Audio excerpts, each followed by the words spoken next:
Монгол улсын төрөөр овгуулсан нийт албаагчдаа төрийн албаны өдрийн баярын мэндийг барилга утгуулалтын яамны дэргэдэх төрийн албаны салбар зөвлөлийн нэрийн өмнөөс өргөн дэвшүүлж байна. Өнөөдрийн байдлаар барилга утгуулалтын салбарт 288 төрийн албаагч ажиллаж байна.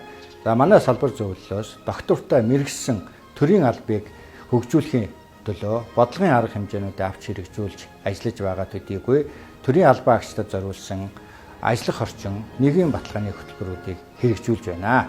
Мөн яамны хэмжээнд төрийн захиргааны төв байгууллагуудыг манлайлан олон улсын чанарын менежментийн стандартын тогтолцоо 9001/2015 стандартыг анхлан нэвтрүүлж манлайлан ажиллаж байгаагаа хэлэхэд таатай байна. Төрийн албан хаагчдын хувьд доктор сууршилтай ажиллахад нийгмийн баталгаа чухал. Түүний дотор бол орон сууцны хангамжийн асуудал бол гол нөлөөтэй байдаг.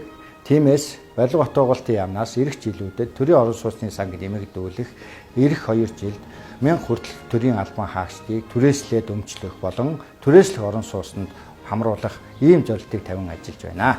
Монгол улсад мэргэжсэн, доктортой, ил тод, нээлттэй төрийн албыг бүрдүүлэхийн төлөө хамтран ажиллаж байгаа төрийн албаны зөвлөл болон бүх салбарын нийт албан хаагчдаа цаашдынх нь ажил хөдөлмөрт өндөр амжилтыг хүсэн ерөөё. Төрийн алба төвшин байх болтугай.